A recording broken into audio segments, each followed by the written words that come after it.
Não tem problema, não. Então, pessoal, boa tarde. Muito obrigado pela presença de todos aí. Mais um dia de reunião aqui do nosso grupo. E hoje nós vamos conversar um pouquinho sobre terapia de ondas de choque extracorpóreo, um trabalho que já veio trazido aqui antes pela Andressa e pela Vandressa, que são acadêmicas do curso de fisioterapia. E elas estão desenvolvendo uma revisão sistemática, né, aqui com colaboração do professor Zé Lista aqui com a gente hoje também, e aí a gente vai hoje trazer um pouco mais sobre os mecanismos de ação, aplicações clínicas, para que todos possam ter um conhecimento geral sobre o que é a técnica em si, né, e o que a gente tem de uso, em especial nas condições musculoesqueléticas, que é o foco daquilo que a gente está estudando por esse momento. E vamos nessa. Elas são alunas que estão sob nossa orientação aqui do grupo, minha, do Marquinho e do José também, que participa ativamente das questões relacionadas à revisão que a gente está produzindo. E é isso, meninas. Boa apresentação para vocês e espero que todos possam aproveitar e tirar dúvidas, perguntar, fazer uma conversa bastante interessante. Beleza? Com vocês. Então, gente, boa tarde. Meu nome é Andressa. Eu e a Vandressa, a gente é acadêmica de fisioterapia, como o Diogo falou. E a gente trouxe um pouquinho, então, hoje, esses mecanismos de ação e essas aplicações clínicas, né, mais para contextualizar um pouco mais, falar um pouco sobre os conceitos dessa técnica que a gente está estudando aí, né? Se tiver alguma observação que o Diogo quiser fazer ou alguma outra pessoa ao longo, fiquem à vontade. Sim. Então, esse é o primeiro artigo que a gente vai apresentar hoje, né? É um artigo que fala exatamente sobre os mecanismos de ação, né? Ele tem foco nisso, nos mecanismos de ação dessa técnica. E aí, para iniciar, né, a gente fez aqui uma visão geral da técnica para a gente começar. E, de início, o conceito da técnica, né? As ondas de choque, elas são ondas acústicas, como está aí, e elas vão induzir um aumento rápido na pressão, né, em questão de nanosegundos.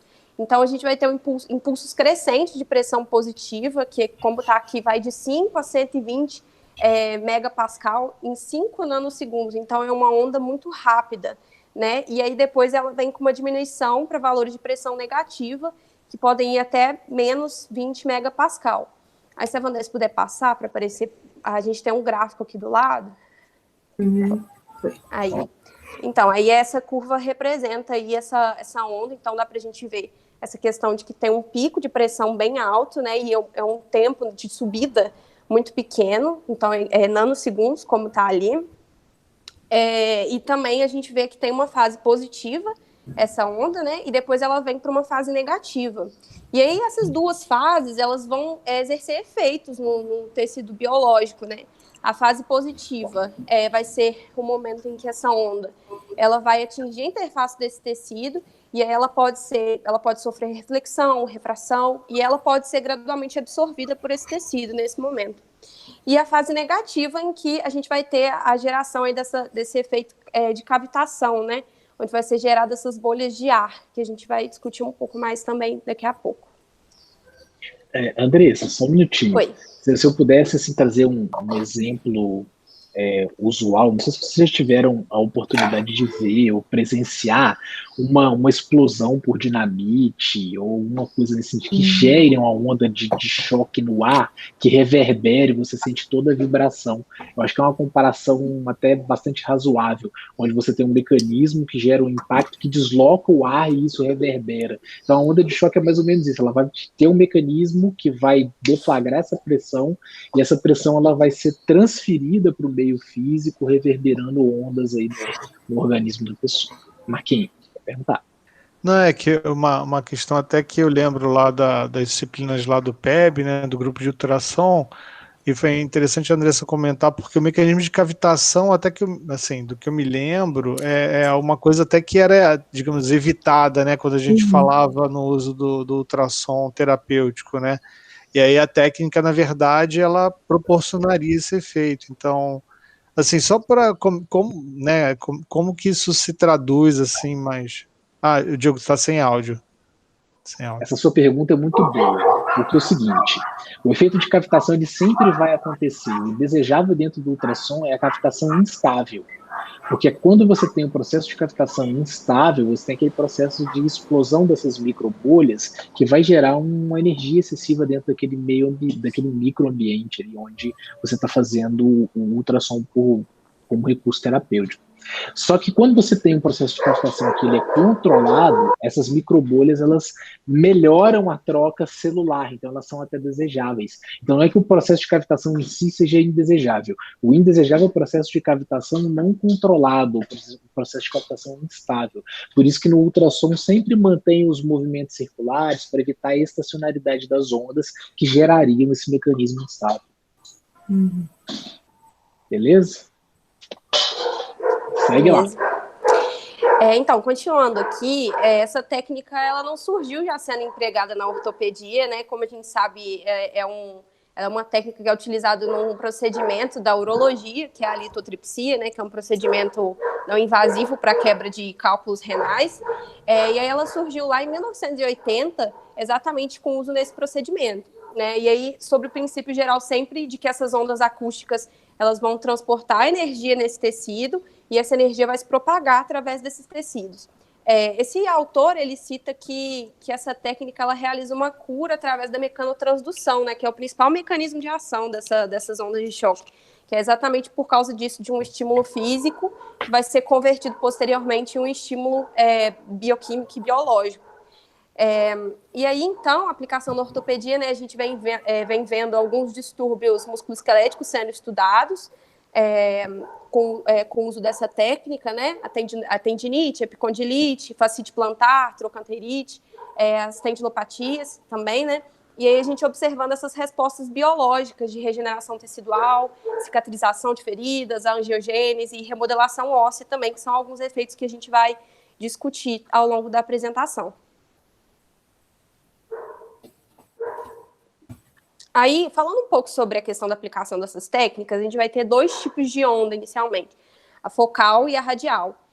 A onda focal, ela vai produzir um campo de pressão convergente. Se você puder passar, Vanderessa, para o esqueminha mostrar. Então, a gente consegue ver essa característica aí, o transdutor, né, que é a fonte de geração aí, e o alvo tecidual, e a gente consegue ver essa característica de pressão que converge, né? E aí, por causa disso, a segunda característica que também a diferencia da radial seria que ela vai atingir a máxima pressão dela mais profundamente nos tecidos do corpo. O contrário do que acontece com a radial, que vai gerar um campo de pressão divergente, né? Se você puder apertar, Andrés, exatamente como está mostrando aí no esqueminha. E aí, dessa forma, ela vai atingir tecidos mais superficialmente, ali, por causa dessa característica divergente. E aí aqui está mostrado, então, como eu já pontuei, a questão do ponto de maior fluxo de densidade de energia, né, que no caso da focal vai ser lá no alvo tecidual dela, né, então ela vai penetrar mais profundamente nesses tecidos profundos e, no caso da radial, o ponto de maior fluxo de energia é na própria fonte. Então é por isso que ela tem essa característica ser mais superficial. Ainda falando um pouco sobre as duas, né, a onda do tipo radial ela vai ter algumas divergências com relação às ondas de choque de maneira geral, né? Quando a gente fala em questão de tempo de subida curto, em pressão de pico muito alta, né? E a não linearidade, que são aquelas características que eu já tinha citado. Então, pode passar, Andressa. Aí está esquematizado, né, a onda do tipo focal em vermelho e em azul está a onda do tipo radial. Então, a gente consegue ver que existe realmente uma diferença entre as duas com relação a essas características que eu citei. Aí esse autor cita que alguns estudos, eles então questionam se essa realmente pode ser considerada uma onda de choque real, né? A onda do tipo radial. Ele não conclui nada nesse artigo, mas até se o Diogo quiser colocar alguma coisa referente a isso. O que acontece, né? A discussão com relação ao mecanismo, a forma de geração dessas ondas faz com que o processo físico seja distinto, né? Então, como ela não tem a mesma evolução pressórica da outra, existe esse questionamento. Um dos questionamentos levantados é se ambas gerariam um efeito de cavitação. Há aqueles que defendem que esse efeito de cavitação ele aconteceria apenas na focal, e há aqueles que defendem que também aconteceria na radial, mas não é nada muito conclusivo ainda sobre esse mecanismo de uma forma mais concreta. Seria isso. O perfil de onda é bem diferente, né? Como vocês viram aí. Bom, então, pode continuar? Ou tem mais? Claro, com vontade. A questão dos parâmetros, né, de aplicação dessa técnica, a gente tem alguns parâmetros principais que a gente pensa, né? Eles não estão listados aqui, mas porque o artigo foca bem na densidade do fluxo de energia, mas a gente pode pensar em frequência, número de pulso também, a questão da área da ponteira, até que é uma coisa que a gente tem gerado algumas reflexões para a gente na revisão, né, que a gente viu que os ensaios clínicos que têm a aplicação dessa técnica, a maioria deles não relata a questão da área da ponteira, né, então é uma coisa que a gente tem refletido em cima também. E aí esse artigo aqui, então, como eu disse, ele tem um foco, né, para a questão da densidade do fluxo de energia, que então é esse fluxo de energia da onda de choque através de uma área com orientação perpendicular à direção de propagação. Então, é um parâmetro que é dado lá em milijoules por milímetro quadrado. Desculpa, Diogo, pode falar. Não, desculpa nada. Na hora que eu terminar, eu falo. Não tem nenhum problema, não. É que eu empolgo. Pode falar empolgada, não tem problema nenhum, de jeito nenhum. É só para poder chamar atenção para uma coisa que você falou aí da ponteira e dessa falta de entendimento sobre como isso funciona. Não sei se é de conhecimento de todos, como é esse dispositivo aplicador. Esse dispositivo aplicador é como se fosse uma caneta, muito parecido com um laser, e na extremidade dela, normalmente os equipamentos vêm com ponteiras de áreas diferentes. E isso para a gente passa a ser uma discussão interessante, porque se você varia a área, você varia a pressão. Então, eu acho que esse é um ponto que, quando você trabalha num equipamento que tem como energia principal a pressão exercida naquele segmento, isso para a gente é um fator de confusão importante. E, além disso, dessa relação com a pressão, tem a relação direta com a densidade de fluxo de energia, que é isso que as meninas estão colocando agora. Tá? Então, só para fazer esse parêntese, que essas ponteiras elas são substituíveis, os equipamentos têm diferentes tipos de ponteira, igual durante muito tempo já foi discutido sobre o laser, né? Que você tem um laser que tem área do feixe de luz que são diferentes. E aí, como que isso funciona? Né? Qual é a importância disso? Então, por isso das medidas em densidade de energia, igual lá também no laser, né? O joule por centímetro quadrado. Fala, Marquinhos. Uma dúvida, no caso dessas ponteiras, elas teriam respostas em frequência diferentes, assim? Não sei te responder isso, porque se você considerar o mesmo material, talvez não. Mas você tem ponteiras metálicas, tem ponteira de silicone, então só que no equipamento você controla a frequência de pulsos. Se isso interfere na frequência gerada depois, é uma boa pergunta. Eu acho que essa questão do mecanismo ainda não é algo muito claro para mim. Se o material interferiria nisso, não sei. Rafael. Pode falar, Rafael. Diogo, você comentou que as ponteiras são de diferentes materiais, né? E tem alguma explicação para isso? Uma é mais aplicado para algum tipo? Nunca vi, Rafael, nunca vi isso. O fabricante às vezes costuma colocar de ponteiras de silicone são mais macias, não faz sentido isso para mim, porque é uma questão da energia que vai ser transmitida. Eu vou usar essa ponteira mais macia num processo de dor mais agudo, para mim não faz nenhum sentido. Na literatura, nunca vi nada a respeito dessa discussão do material de ponteira. Estou falando isso que o equipamento que a gente tem, não vou falar a marca aqui, até mesmo depois, ele vem com duas ponteiras diferentes. E aí, tem alguma relação clínica importante com isso? Acho muito pouco provável. No manual fala alguma coisa da diferença das ponteiras? Nada. E aí vem aquele velho dilema, né? O manual pode falar uma coisa, agora o que é, na verdade, é outra história, né? Porque não foi testado, não foi publicado, não tem lugar nenhum, então é meio estranho. Mas a característica do material se interfere na aplicação é uma pergunta que eu não faço a menor ideia. Joia, obrigado, Diogo. Nada. Desculpa te frustrar na resposta. Que isso. Andressa, fica à vontade. Então, voltando aqui onde eu estava, a questão da classificação, né? Alguns estudos eles classificam a intensidade, né, da aplicação do tratamento de acordo com essa densidade do fluxo de energia. Então, essa classificação que a gente trouxe aqui é como baixa, média e alta, né? Então, uma baixa intensidade seria a que é inferior a 0,08 milijoules por milímetro quadrado. A média seria ali a menor que 0,8, né? Então maior que 0,08 e menor que 0,28, desculpa. E a alta seria ali entre o 0,28 e o 0,60. Mas isso aqui, o próprio estudo traz que não existe um consenso. Até a questão mesmo da densidade do fluxo de energia que é mais adequada, a gente vê que é uma coisa que tem muita divergência. E essa classificação também, em alguns estudos a gente vê diferença nesses intervalos, assim, que são empregados, como baixa, média e alta. E quando a gente pega, então, os estudos de aplicação da técnica nas condições, a gente vê que cada um usa uma intensidade distinta, uma proposta diferente. Então, tem muito caminho ainda a ser entendido e compreendido da técnica. Bom, aí vamos começar a falar um pouco sobre os mecanismos de ação, né? Eles são divididos em 4 fases, né? Pode passar, Andressa. A primeira é a fase física, né? Que é a fase exatamente do que a gente estava falando, em que essa onda ela vai gerar uma pressão positiva lá, em que essa energia ela pode ser refletida, pode sofrer uma refração ou pode ser gradualmente absorvida nesse tecido. E aí tem o efeito da cavitação, que vai ser gerado nesse momento também, como o Diogo explicou, essa questão da formação das bolhas e dos ciclos de compressão e descompressão, né? Com a liberação desses microjatos de fluidos. E aí a gente entra na fase físico-química, né? Que é onde a gente vai ter essas ondas desencadeando algumas reações bioquímicas. Então a gente vai ter algumas liberações de biomoléculas, como o ATP, né? Algumas biomoléculas que vão estar relacionadas com essa questão de vias de sinalização. E aí pode passar, Andressa.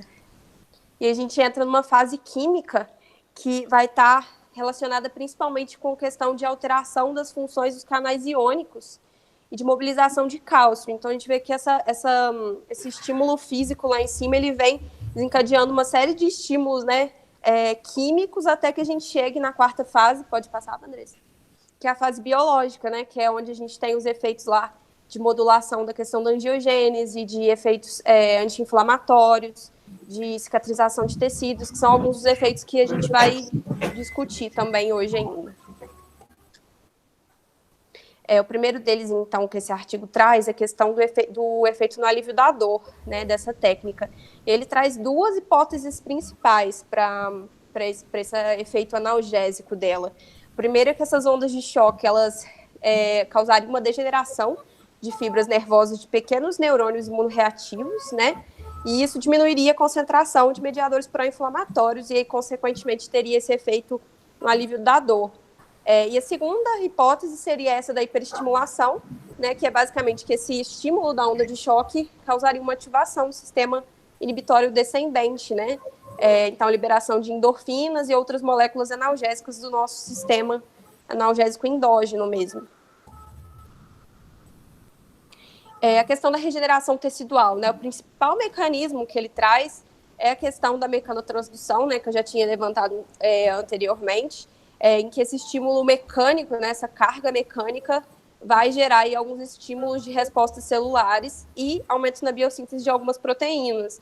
Então, eu trouxe como exemplo um estudo que é citado nesse artigo, com tenócitos, né, são as células do tendão, em que eles observaram que essa técnica ela teve um efeito protetor dessas células, né, impediu a desdiferenciação dessas células, fez com que elas mantivessem as propriedades originais delas.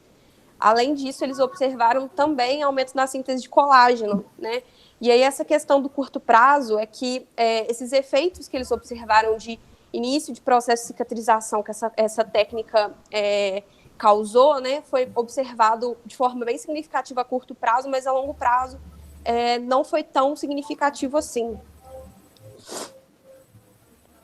Bom, os efeitos na vascularização, né, então alguns estudos trazem a questão de que essa técnica ela tem efeito de neovascularização e de melhora do fluxo sanguíneo, o que estaria diretamente relacionado, né, o que faria com que essa técnica potencializasse ainda mais as propriedades regenerativas.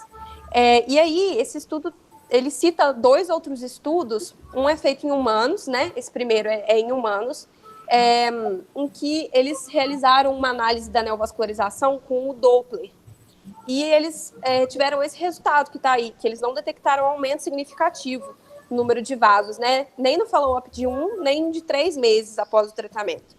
E aí eles trazem o questionamento se essa análise de questão de neovascularização não seria muito difícil em humanos.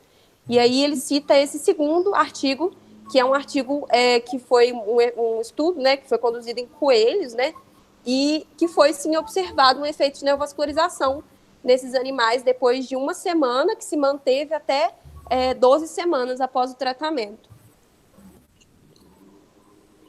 A questão do efeito neuroprotetor, né, ele citou alguns estudos nesse artigo, e com esses principais efeitos aqui, de indução da liberação de fator de crescimento endotelial vascular, né, que é um sinalizador para a questão de crescimento de novos vasos, suprimir a morte celular, né, apoptose, redução de dano axonal no caso de lesão nervosa, estimulação da proliferação de células de Schwann, que são células que têm um papel importante na regeneração nervosa, né, então são esses os principais pontos que ele cita.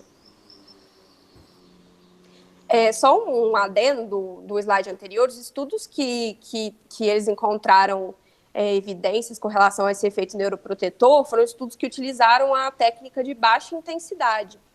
Já o próximo, né, os efeitos condroprotetores, a técnica da onda de choque de alta intensidade. Eu até coloquei aqui os parâmetros para a gente ter uma noção se o estudo cita que é de alta intensidade, de alta energia, né, e se bateria mais ou menos com o que a gente estava discutindo. Então, ele utilizou 1.500 pulsos a 0,5 milijoules por milímetro quadrado. E aí ele observou algumas proteínas, né, relacionadas à questão da cartilagem, e eles observaram que essas proteínas tinham expressão, né, de sinais indicativos de uma reorganização da composição delas. E aumento do colágeno também, além de alterações na cartilagem hialina. A última questão que ele cita com relação a esses efeitos condroprotetores foi que tem se estudado bastante a respeito da aplicação dessa técnica na osteoartrite, né? Tanto é que é o foco da nossa revisão, inclusive.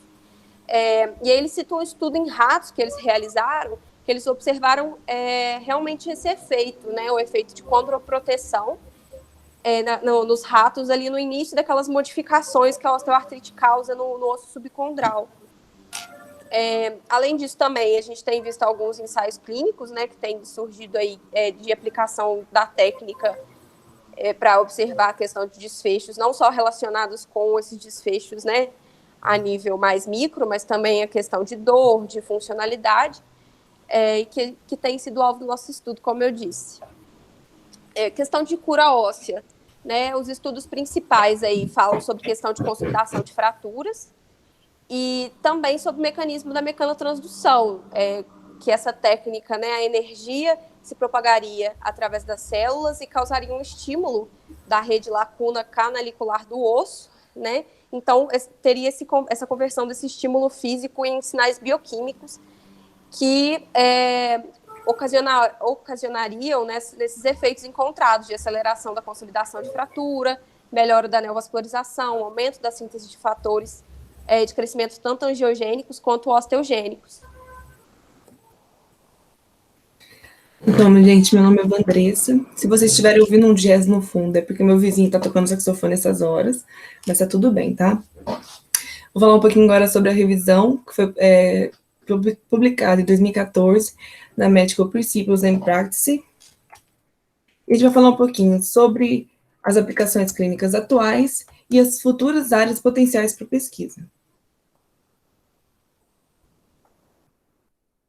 Então, distúrbio na cura óssea. Foi observado que o uso de ondas de choque extracorpóreo tem se tornado uma alternativa secundária em relação à cirurgia para a consolidação de fraturas. Em alguns modelos experimentais foi observado que a resposta biológica típica, caracterizada pela produção, foi observada uma resposta típica, caracterizada pela produção de fator de crescimento específico e proteínas morfogenéticas ósseas. Uma das hipóteses é a proliferação de osteoblastos induzidas por ondas de choque que afeta a suprarregulação de genes envolvidos no desenvolvimento esquelético e na diferenciação de linhagem osteoblástica. Foi observado também que impulsos mecânicos exógenos aumentam a produção não enzimática de dióxido nítrico, bem como prostaglandina 2 e prostaciclina 2, em osteócitos, como consequência de uma ativação esperada na rede lacuno-canalicular. A taxa de cura de pseudoartrose óssea depende, então, do local, do tipo de fratura, dos tratamentos anteriores, do tamanho da fratura, o tempo entre o trauma e o tratamento por ondas de choque, da estabilização e imobilização adequada da lesão. Em alguns estudos retrospectivos, foi observado que em não uniões tibiais cicatrizaram em 6 meses em 80% dos casos, após uma única administração de ondas de choque, principalmente quando a fratura é fechada, localizada proximalmente, e a pseudoartrose é hipertrófica. Um dos limitadores para esse tipo de estudo é porque há diferentes métodos de osteossíntese originalmente propostos. Você vai ter que saber também se houve o uso de enxertos ósseos ou não, e as implicações éticas de usar um grupo controle, ou seja, a maioria deles é retrospectivos e multicêntricos. Na tendinopatia, foi observado que os tenócitos e as células progenitoras do tronco do tendão são alvos potenciais para as ondas de choque, mas ainda assim não está claro se a onda de choque ativa as células do tendão diretamente ou regula a alteração patogenética da homeostase da matriz extracelular que ocorre nas tendinopatias. Em alguns estudos em vivo, foi observado padrões isomorfológicos típicos de uma reação inflamatória reversível nas células do tendão. Uma proliferação neovascular na junção do osso-tendão e mais uma liberação de fatores reguladores pró-angiogênicos.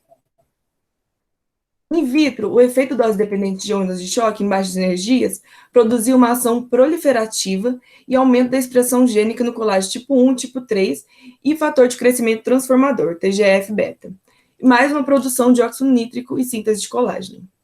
A dificuldade para comparar e comprovar completamente esse tipo de técnica é que os estudos, como o Diogo já falou, são muito heterogêneos. Então, tem vários tipos de geradores de ondas de choque, parâmetros de energia diferentes, protocolos de tratamentos diferentes, então fica um pouquinho mais complicado. É o que a gente está passando, inclusive, mas tá tudo bem.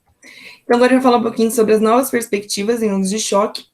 O conceito moderno da regeneração de tecidos é a neoangiogênese, e isso abre novas portas para que as ondas de choque passe do que foi tradicionalmente ortopédico na sua área para outras coisas, como a espasticidade, úlceras de pele, revascularização do miocárdio e a doença vascular óssea. Então, no caso da espasticidade, observaram que o impulso sônico de ondas de choque atua diferente da estimulação vibratória normal.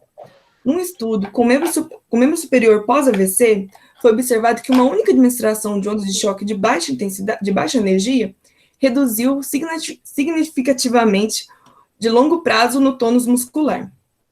Andressa, só um eu achei muito interessante, Andressa. Não, tranquilo. Não, achei muito interessante esse comentário a respeito da espasticidade, né? Porque eu fiquei imaginando que, né? Você não lembra? Acho que o Diogo já tinha comentado alguma coisa, né? Porque eu fico imaginando, em Vitória, de você avaliar a estabilidade córtico-espinhal em pacientes pós-AVC, por exemplo, né? Submetendo a esse tipo de procedimento. O Rafael, do João Penido, ele trouxe para a gente aqui um artigo, quando as meninas até apresentaram o trabalho delas. Mas assim, eu não tenho muito estudo a respeito disso, mas é uma coisa que a gente pode explorar em futuros trabalhos, aí, sem dúvida, Mike. Equipamento a gente tem. Agora porque eu fiquei na dúvida, né, o quanto que isso poderia, né, quer dizer, ok, está se falando de espasticidade, mas daria para trabalhar num modelo, né, preservado, digamos assim, né, e avaliar os efeitos dessas ondas até na estabilidade mesmo, né, quer dizer, não sei a resposta para, mas aí não sei se de repente para estimulação elétrica periférica talvez fosse um pouco algo mais para resposta de fusos, na parte mecânica dos fusos musculares, não sei.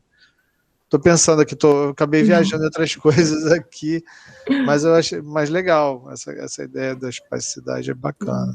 Sim, eu achei muito interessante também. Então, e desconfia-se que a atuação específica seja uma atuação específica nos músculos, porque há uma ausência de alteração da condução nervosa periférica, da estabilidade espinhal e de sinais de desnervação dos músculos. Foi observado também em alguns estudos a diminuição da pontuação na escala de Ashworth, aumento da amplitude de movimento e aumento da área de superfície plantar e pico de pressão na avaliação pedobarométrica. Estudos em vivo foi mostrado que a onda de choque pode afetar as junções neuromusculares, produzindo uma degeneração e redução no número de receptores de acetilcolina, dessa forma, causando uma diminuição no potencial máximo de ação muscular composta. Andressa, desculpa. Esses estudos que mostram esses efeitos sobre a junção neuromuscular de forma aguda, você sabe me informar? Nossa, eu não olhei certinho, viu? Depois eu dou uma olhada, mas é nesse aqui que tá aqui embaixo, que é o Nuco de 2012. Mas eu vou dar uma olhadinha para você. Porque isso aí faria, né, seria mais ou menos a ideia da toxina botulínica, né? Uhum. Sim, não invasivo. Muito interessante. Acho que tem muita coisa para a gente estudar usando esse recurso nessa área, né, Marquinhos? Assim, como é mais até da sua expertise. E é interessante esses pontos de vista para a gente poder pensar nessas aplicações. Não, porque no slide anterior, quando a Andressa falou da espasticidade, eu achei que fosse uma coisa mais mecânica, né? Mas essa informação que você está trazendo agora, Andressa, é um dado, pelo menos para mim, assim, completamente diferente, porque imagina, né, quer dizer, se você tem um efeito agudo, né, nesses moldes aí, você, digamos, né, uma coisa que eu estou vendo lá com o Rafael, né, a questão da eletroestimulação periférica, né, será que você consegue modular essa resposta também, e tendo essa técnica também, não sei, pode ser algo adicional aí, ou até mais eficiente, eventualmente, né? E aí, avaliando a estabilidade córtico-espinhal, dá para se testar esse tipo de pergunta, né? Sim, muito interessante. Então, um estudo com ondas de choque radial na espasticidade consequente à paralisia cerebral, foi observada também a diminuição na pontuação da escala de Ashworth, aumento na amplitude de movimento, mantidos por pelo menos 2 meses após o tratamento. No caso de úlceras de pele, crônicas de pele, foi observada uma produção de tecido de granulação com a chegada de leucócitos, o que está relacionado com o aumento da densidade vascular e no fluxo sanguíneo local, isso após a aplicação de ondas de choque. Isso foi visto também a partir de imagens de laser Doppler, no caso de ondas de choques para o tratamento de queimaduras. Então, houve também um aumento no fluxo vascular em 4 e 7 dias após o tratamento de pele isquêmica e uma suprarregulação de genes proangiogênicos após 6 horas, correlacionando-se também ao aumento da densidade capilar, suportada pelo aumento da expressão do fator de von Willebrand e da proteína actina do músculo liso. E esses efeitos vasculares são independentes do tempo de aplicação, ou seja, você pode aplicar antes da isquemia, imediatamente após e até 24 horas depois. Então, é indicado para úlceras pós-traumáticas, venosas e diabéticas crônicas que não respondem a outros tratamentos conservadores. Mas no caso das úlceras crônicas do pé diabético, é importante que haja uma abordagem multidisciplinar, pois os resultados dos tratamentos cirúrgicos são frequentemente satisfatórios. Wang e seus colaboradores mostraram que a onda de choque é mais eficaz do que a oxigenoterapia hiperbárica em melhorar a taxa de perfusão do fluxo sanguíneo e a atividade celular, uma diminuição associada da apoptose. Andressa, só um minutinho. Rafael. Pois é, eu ia comentar justamente com relação à hiperbárica. Eu vou dar uma olhada nesse estudo, porque realmente eu estou com uma paciente que sofreu um acidente automobilístico e ela está fazendo esse tratamento de hiperbárica e eu nunca tinha acompanhado de perto um paciente que tivesse. E realmente é incrível a recuperação.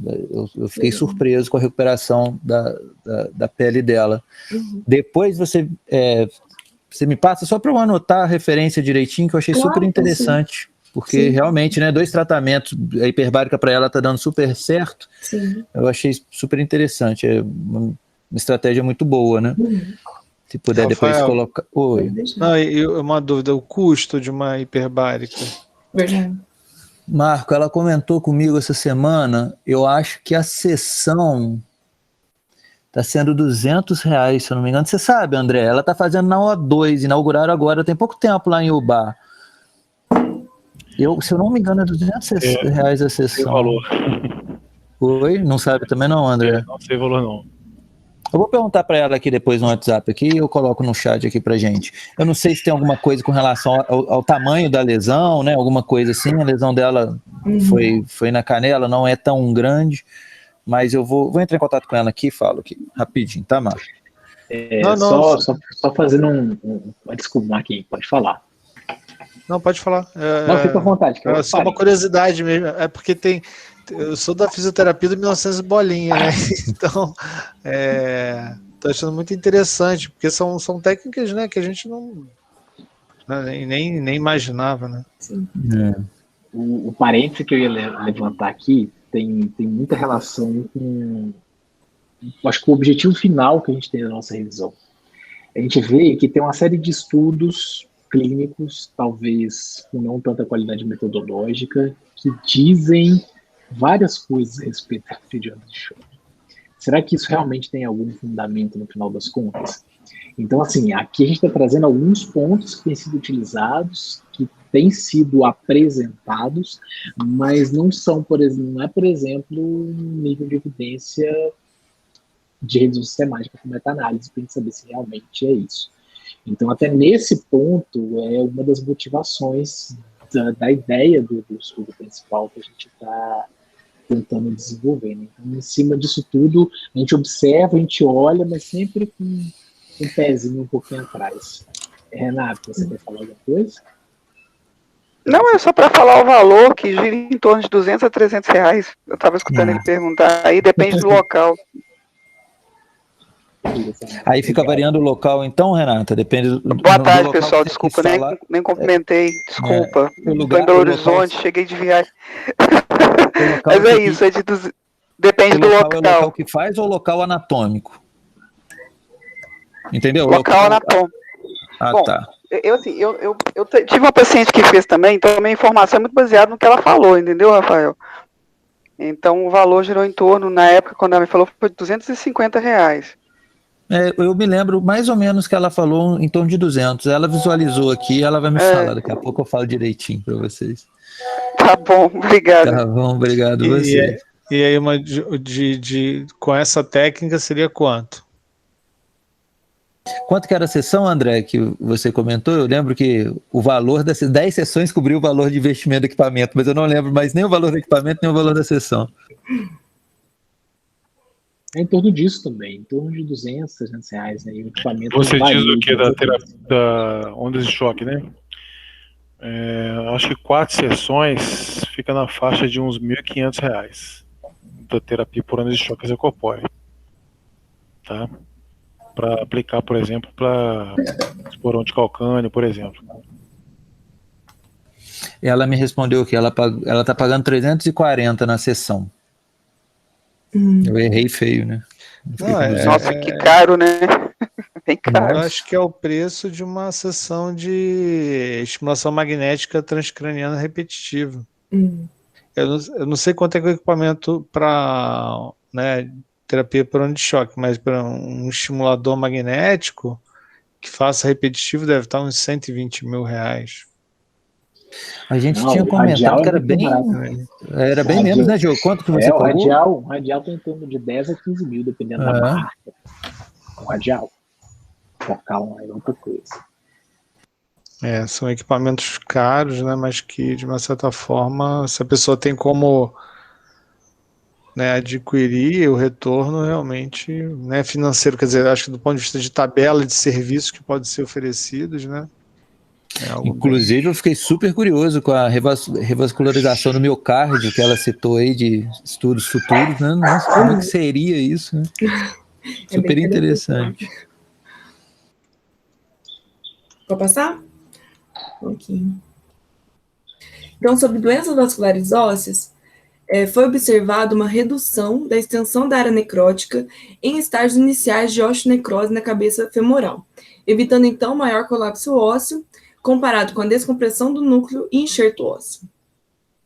O tratamento ainda pode atrasar a necessidade da artroplastia total de quadril, além disso, diminuindo também os padrões de edema na medula óssea e dor associada. Ondas de choque também melhora o crescimento de novos vasos e suprimento sanguíneo.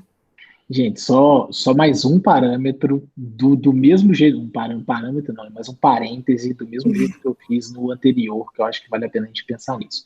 Não sei se vocês estão reparando, são todos estudos conduzidos na sua maioria na China, né, sem nenhum juízo de valor com relação ao local e tal, mas que são publicados em periódicos muitas vezes restritos a eles e que esse acesso é complexo, a gente não tem muitas vezes condições metodológicas as mais ideais, porque muitas das vezes parece que descobrimos a nova cloroquina da fisioterapia, eu tenho raiva de pensar nisso, mas assim, enfim, eu acho que não é essa a ideia é a gente começar a pensar nessas ideias que os estudos apontam, para que a partir desses levantamentos que a gente visualize, a gente efetivamente faça investigações metodológicas adequadas para aquilo que a gente gostaria de trazer. Isso que a gente está trazendo nesse apontamento aqui hoje é o que traz naqueles artigos iniciais que a gente trouxe da discussão para vocês e que gerou um monte de dúvidas da gente. Eu acho que tudo que é muito novo gera essas dúvidas efetivamente, né?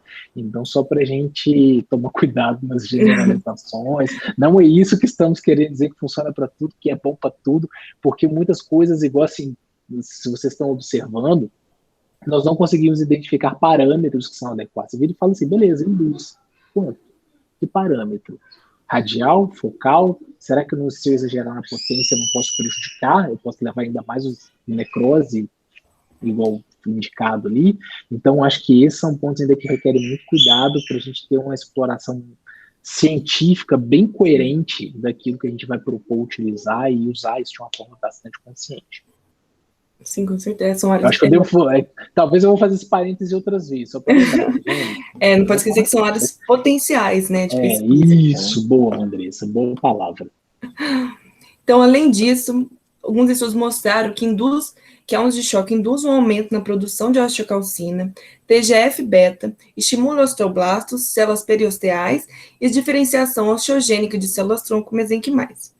Esses efeitos surgem a partir da ativação de radicais livres e espécies reativas de oxigênio, como o óxido nítrico.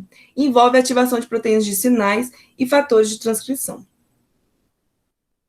A isquemia miocárdica, a onda de choque mostrou efeitos neoangiogênicos.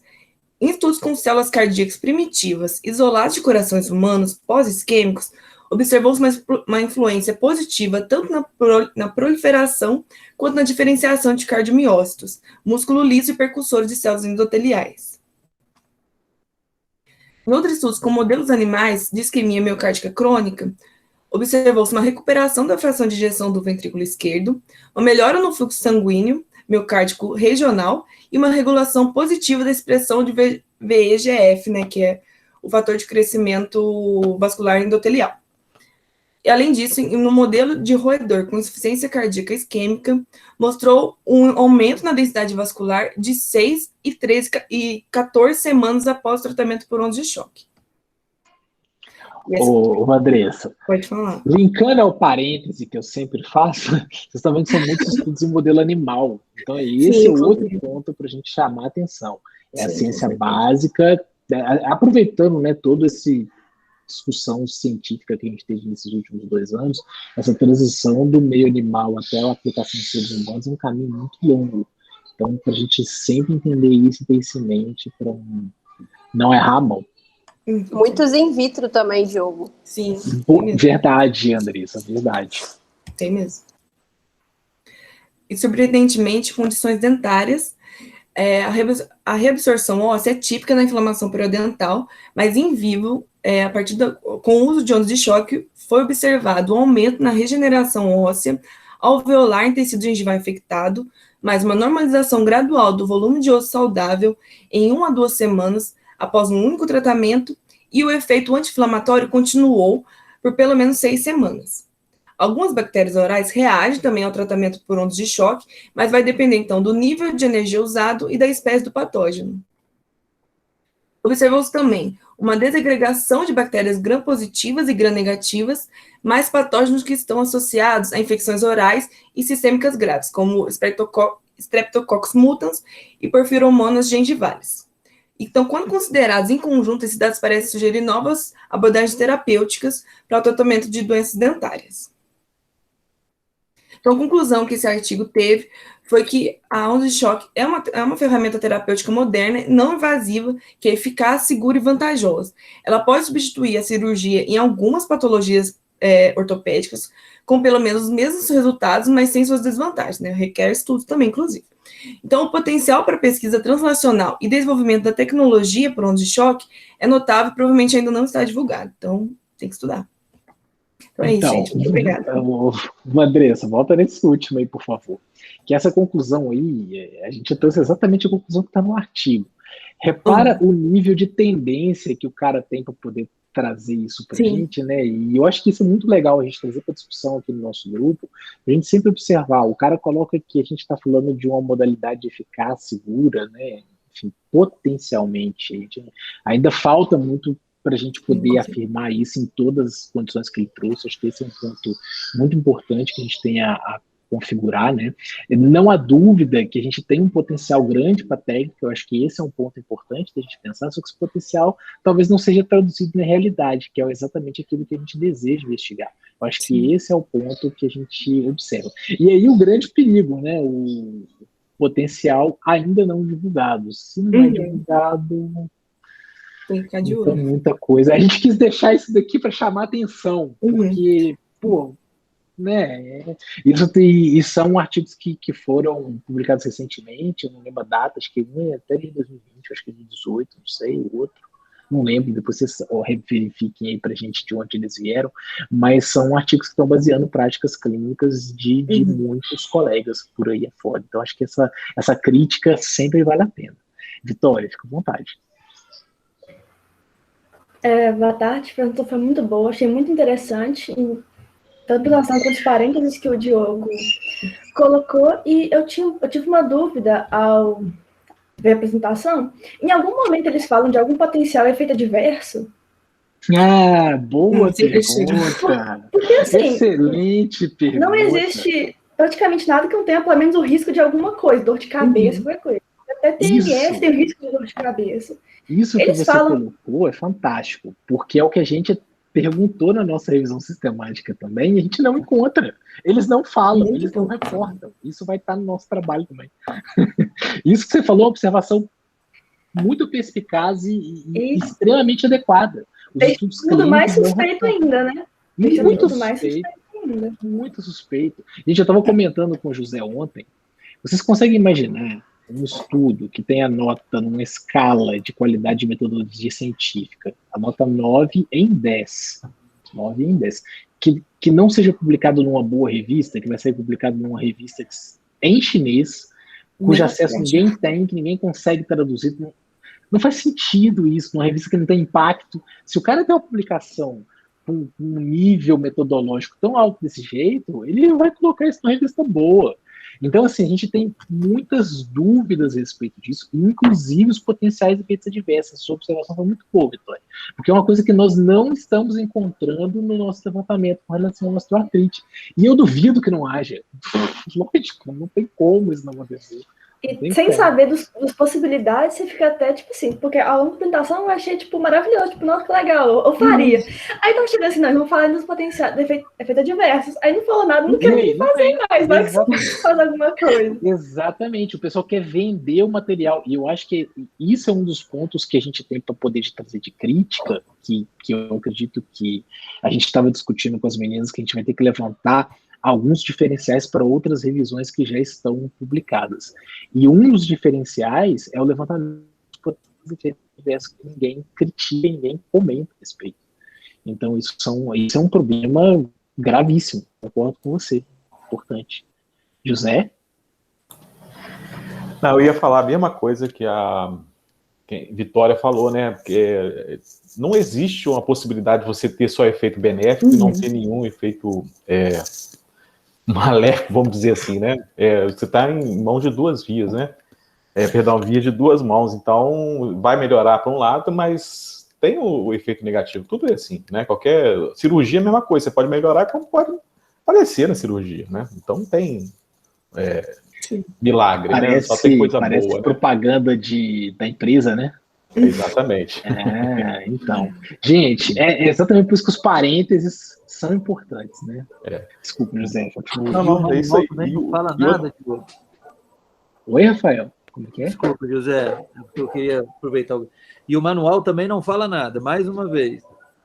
Ô, Rafael, se eu te falar que eu lembro de cabeça do que se está no manual, eu vou estar mentindo para você, eu não me recordo. Mas eu confesso que para esse tipo de informação, o que eu menos confiaria é o manual, eu ia buscar na literatura para poder ver.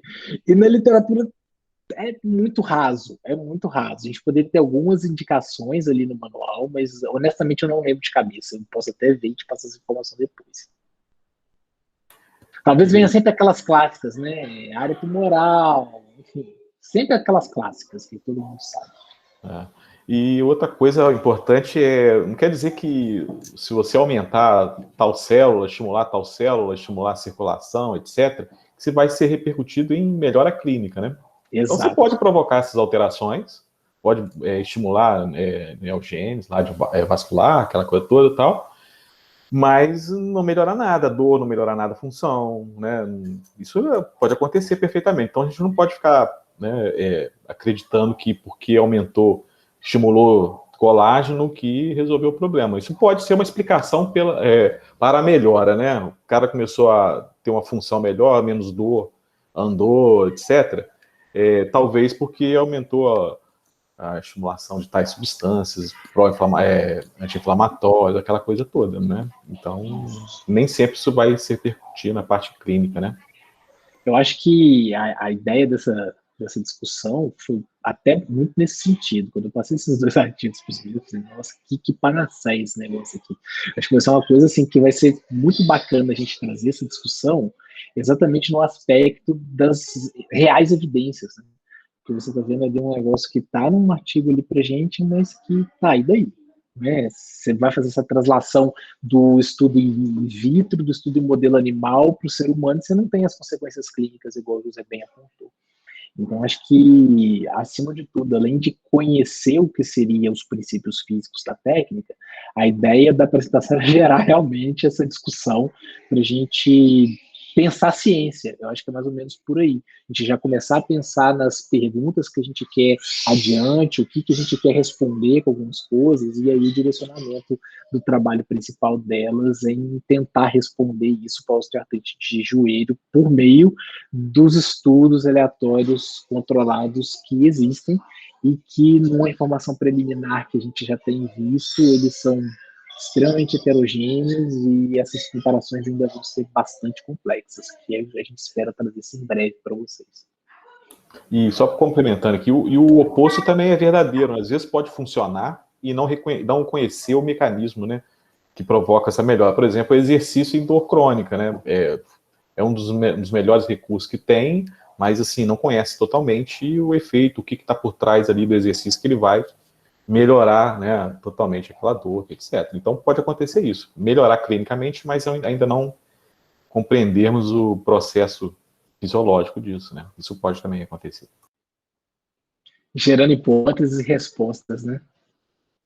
Mais ou menos isso. Inclusive, teve um dos estudos que ele citou aqui nesse artigo, que foi o estudo que eles estavam investigando a neovascularização.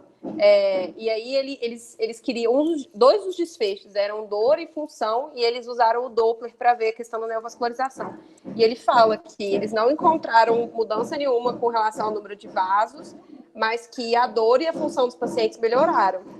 Aí, assim, pode ter sido outro mecanismo, né, como o José colocou aí.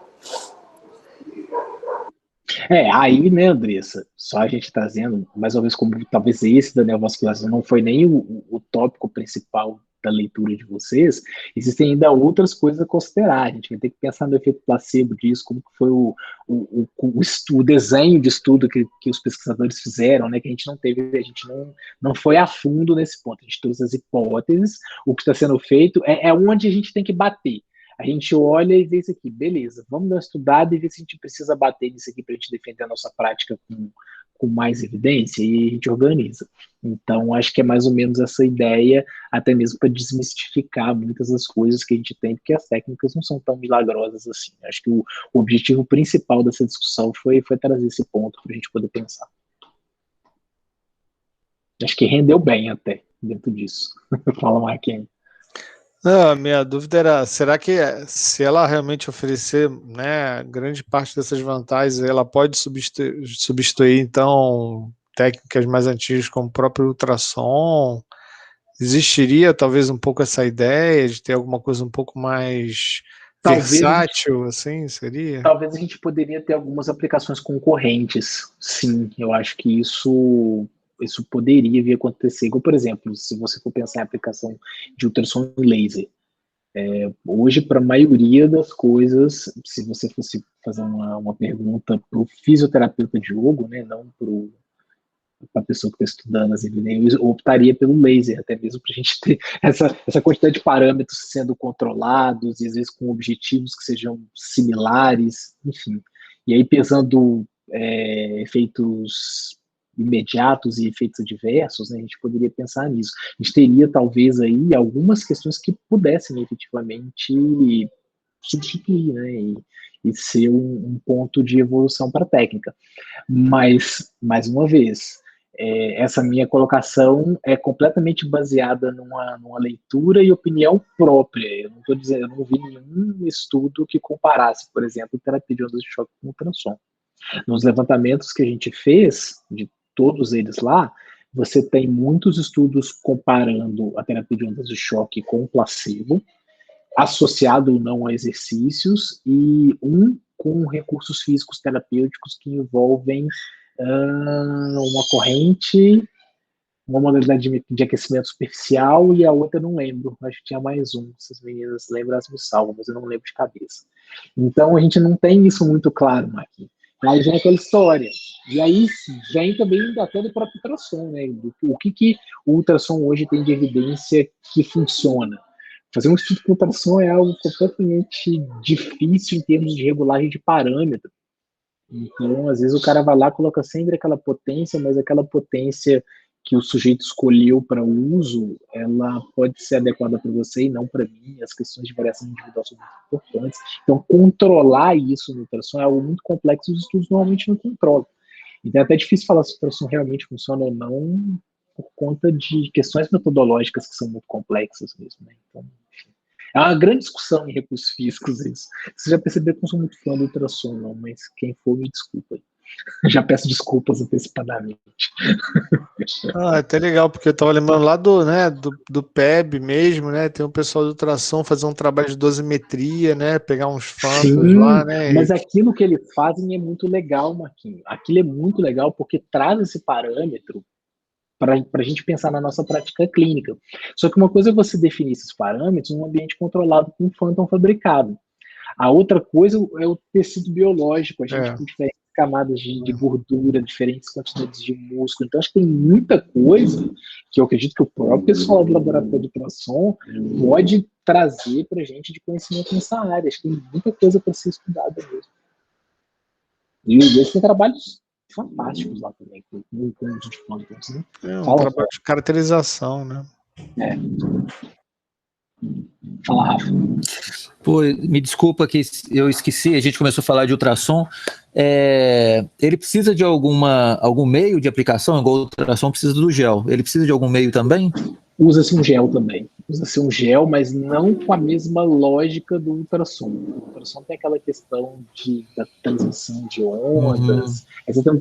Porque se você deixar ele uma aplicação a seco, não tem nenhum cristal piezoelétrico que vai aumentar a temperatura, se não tiver o meio de acoplamento, não é essa a ideia. A ideia é justamente servir de uma interface que gere menos irritação no tecido, então é só para fazer um acoplamento de interface mesmo, não para transmissão de onda propriamente dita, igual é no ultrassom. Beleza, diferente, mas usa gel.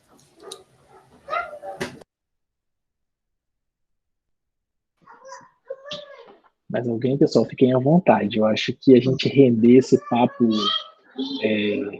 questionando mesmo a validade científica, eu acho que é extremamente necessário nesse momento que a gente vive hoje enquanto sociedade. Estava tentando lembrar, não sei se foi essa técnica, que teve um congresso de engenharia biomédica que tinha um colega francês lá, do pessoal lá do PEB, que eu acho que eles propuseram o uso para fazer estimulação mecânica transcraniana, alguma coisa assim, para fazer potencial evocado não por meio de campo eletromagnético, mas usando ultrassom, cara. Não é com essa, eu acho que foi com ultrassom mesmo. Foi com ultrassom mesmo? Né? Eu acho que foi com ultrassom mesmo. Vitória ia gostar. Eu não ia deixar ninguém botar ultrassom na cabeça. Assim, mas eles estão fazendo, cara. Fazendo não estimulação magnética, mas estimulação mecânica transcraniana. André.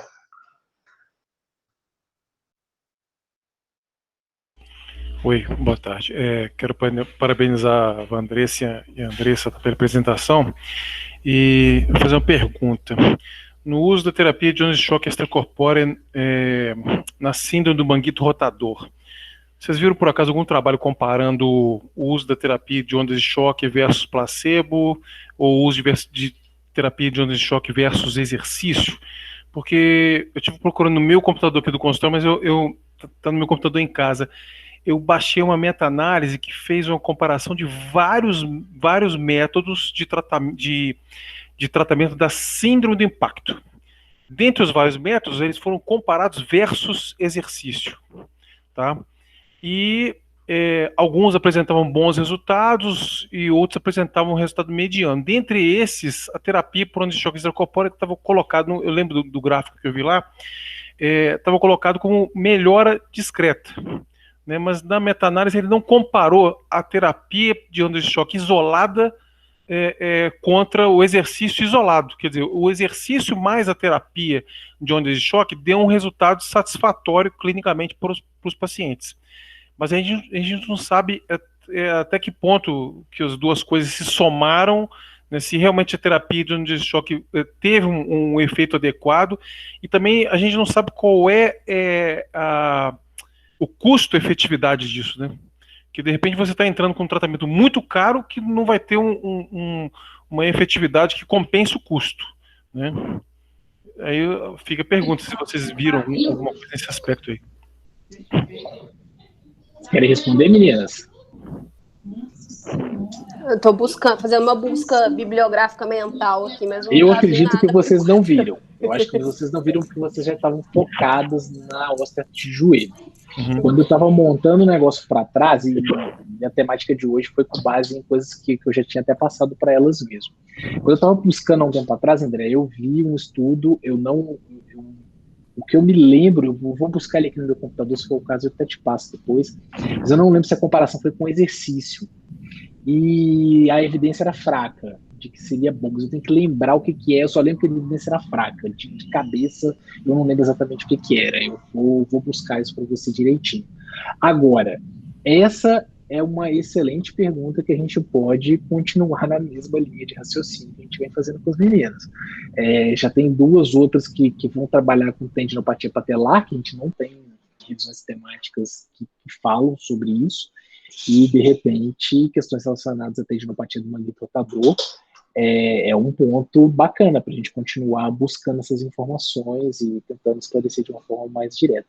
Pode me cobrar que eu vou buscar isso para você. Se eu achar a meta-análise, eu vou te mandar. Quer dizer, perfeito. Eu vou olhar lá. Ótimo. Porque eu acho que assim, nesse momento que a gente está com tanta dificuldade de laboratório, né, e a gente tem tantas perguntas sobre efetividade dessas modalidades, acho que são bons estudos que não são fáceis de ser realizados, né, as meninas podem poder comprovar que realmente não é fácil fazer, e que são de extrema utilidade para a gente poder repensar a nossa prática clínica.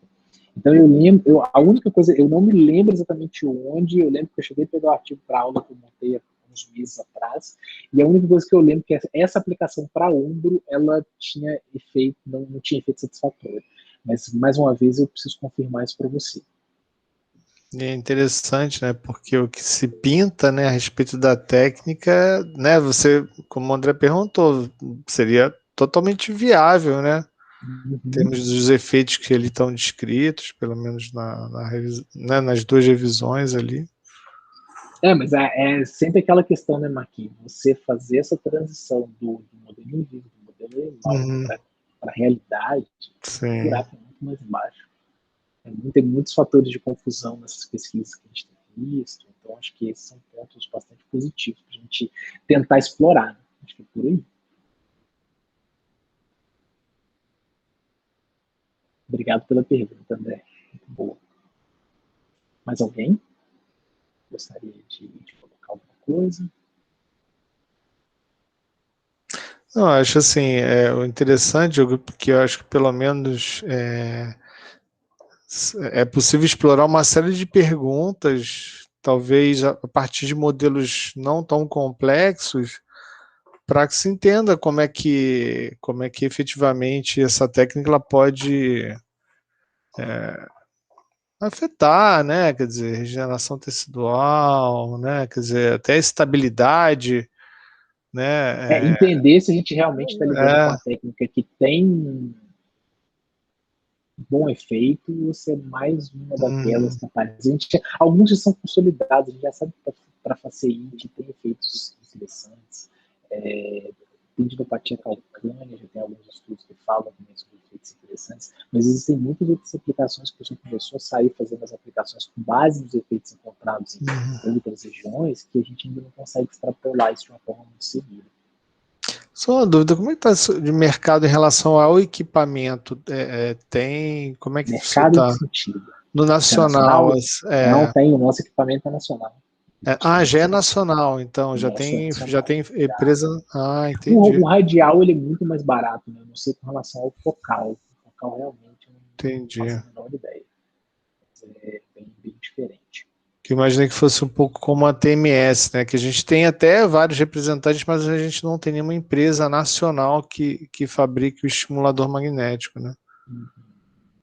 Eu imaginei que fosse mais ou menos a mesma coisa, assim, né? Que fosse talvez mais bem estudo lá fora. Eu acho que a concepção e construção do TMS ela é mais complexa. Eu acho que a gente estaria aí, talvez, no meio termo da TMS e da TDCS, que a TDCS já tem uma arquitetura muito mais simples de ser construída. Sim, Tanto que isso facilitou bastante a nacionalização dos equipamentos. São pontos interessantes. Não, equipamento caro, né?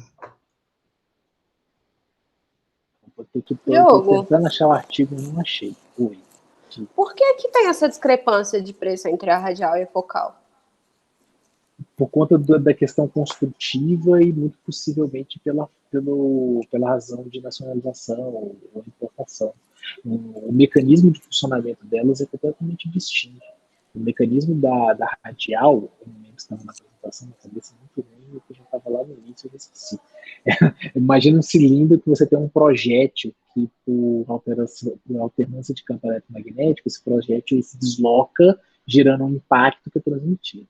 Já nesse outro equipamento, você tem uma série de outras regulagens que te permite definir volume, definir profundidade de aplicação, que na radial não te permite.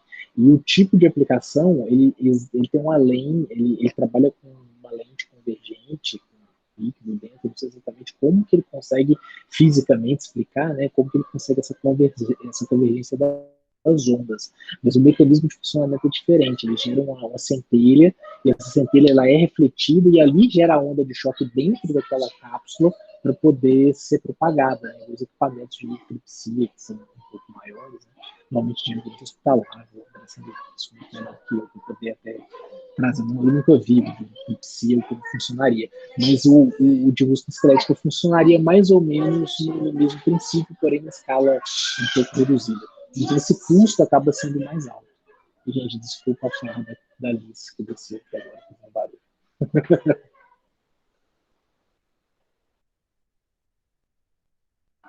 Não sei se eu te respondi, Andressa, mas acho que é mais ou menos isso, tá?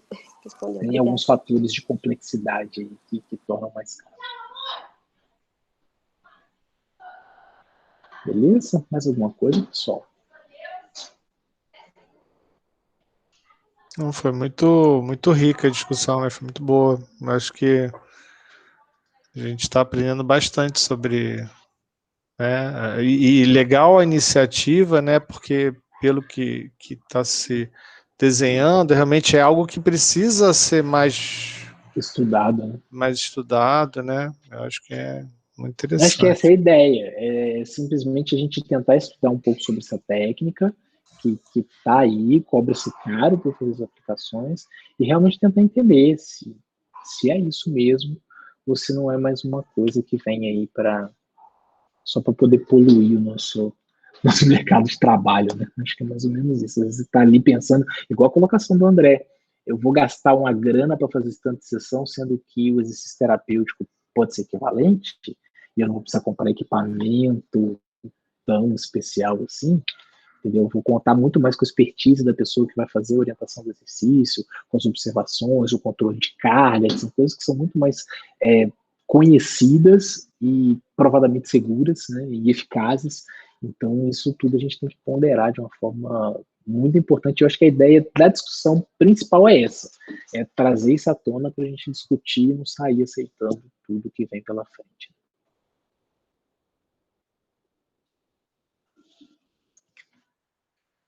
Maravilha, então, pessoal. Acho que se não tem nenhuma outra pergunta, né, a gente pode dar por encerrado o nosso encontro de hoje. E te agradeço a presença de todos vocês. Na semana que vem, quem vai estar aqui com a gente? O Rafael? Rafael. Sou eu, Diogo. Rafael, né? Então, semana que vem, Rafael vai estar aqui com a gente, com o seu gato no fundo, miando. Isso assim, foi aí que miou um gato? Foi? É uma gatinha aqui de 4 anos. Isso é assim que é bom, assim que é bom. Trazendo aí mais uma temática para a gente discutir, para a gente tentar despertar essa questão do conhecimento científico que é sempre válido para a gente continuar mantendo as nossas perguntas vivas aí nos nossos estudos. Né? Acho que essa é a nossa ideia. Só acho que um parênteses, Rafael semana que vem vai trazer um artigo que é chave na dissertação dele, que discute parâmetros de eletroestimulação periférica na estabilidade córtico-espinhal. Tá, então a ideia é reunir estimulação elétrica periférica e estabilidade córtico-espinhal. Exatamente, muito interessante. Acredito que vai dar uma base. Vou tentar pegar um pouquinho da base da eletroestimulação, porque tem gente que não conhece, né? E da fisiologia também, além dele tratar dos parâmetros, tem toda a fisiologia também de como ele funciona, que vai ser bem interessante. Se Deus quiser, vou tentar fazer o mais interessante possível. Excelente. Então é isso. Uma boa semana a todos. Semana que vem estaremos aqui, novamente nesse nosso horário. Eu não sei se vou conseguir estar totalmente presente, pelo menos a sala eu vou tentar deixar aberta aí, porque amanhã tem membro novo na família chegando, né? Então vai ser mais complicado essa primeira semana aqui. Então a gente vai se organizar para estar tudo certinho, tudo direitinho, beleza? Então, parabéns a você, Diogo, Aninha. Mande fotos, mande notícias. Pode deixar. Tchau, gente. Muito obrigada também pela atenção. Foi ótimo, meninas. Faça barba hoje, Diogo, que você acha que vai ficar uns dias sem fazer barba. Pode deixar, né? Pode deixar. Senão eu vou ficar igual o Henrique. De roupão, né? De roupão. Isso aí. Show de bola, pessoal. Muito obrigado pela presença de vocês. Andressa, Vandressa e Rayane, se vocês puderem ficar um pouquinho mais breve, muito breve. Tá bom? Valeu, pessoal. Tudo de bom para vocês. Tchau. Obrigada, gente. Meninas, parabéns. Meninas, parabéns, Diogo. Boa sorte para você lá, cara. Vai dar tudo certo. Valeu, gente.